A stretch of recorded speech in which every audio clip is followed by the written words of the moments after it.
I'd argue, better than the students they would be competing against in terms of those scores. And fortunately for us, we have Mr. Dennis Shea, who is an experienced teacher teaching that course for many years to students of that profile who have never had the course before. So we're very fortunate and we were able to hire him to do that. And we're all in agreement that AP Chemistry is the least accessible of all the courses.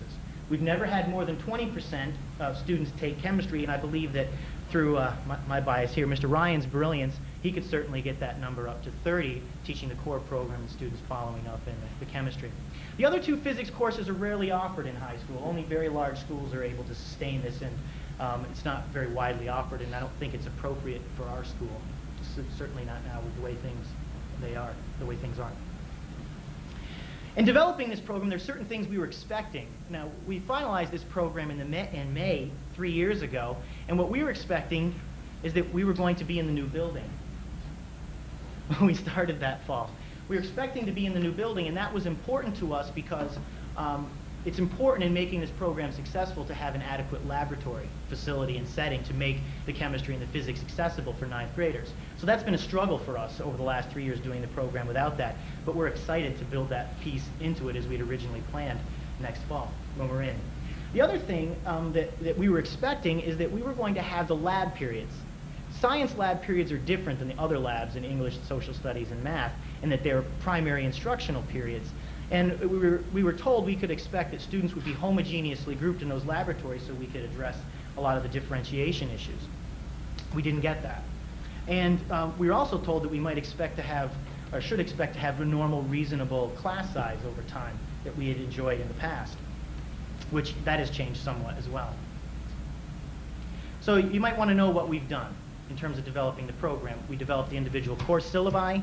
We identified course needs, which I'll refer to as vertically aligning the curriculum. We've revised the curriculum multiple times. And what we've tried to do and what we want to do is to systematically maintain the organization so that every year systematically we revise the program so we can bring in new people, they understand the vision, understand the program and the curriculum, so it can be implemented accordingly. This is a sample of one of our early syllabi that we created, one of the courses. We're identifying curriculum and the number of days we might spend on it. This next slide shows what I think is really where the core of our work has been, is the vertical alignment of the curriculum. And really this builds upon the great work that's already been done in the school with curriculum mapping, where we've articulated what happens at one level, but we want to take it to the next step and do the vertical coordination. And what this is just a snapshot of over 300 topics in physics. And what we did is we asked every teacher in the department for each course to identify specific topics that would need to be taught to support their program later on, preparing them for a more advanced study. And it was really enlightening and eye-opening, but certainly it provides guidance for what subject matter should be taught in the courses. Some other things we've done: we've standardized the laboratory procedures in the courses, instituted the use of graphing calculators, CBLs, and probes, and we couldn't have done that last piece without the fabulous support of the PTA and the foundation. They've just been fabulous in supporting us that way. And we've been able to do that in the core courses. You might be wondering what feedback we've received. From other in-school staff, one of the things that's come out is it's just amazing the choice and what that means for student selection and interest in pursuing their passion in the high school. Talking with some guidance folks, they suggested that it even creates flexibility in scheduling, because students then could be satisfied with taking 1 or 2 different courses. And next, we'd like to have some cameo appearances from a couple of our teachers. They apologize they couldn't be here tonight, but I've arranged for them to be here in a special way. First we'll hear from is Mr. Ryan, and Mr. Ryan is our AP Chemistry teacher, and what he's going to speak to us about is what it's like teaching AP Chemistry. He's been our only AP Chemistry teacher. What it's like teaching AP Chemistry when students have already had the core chemistry program. The core science program has had a very positive impact on the AP Chemistry course.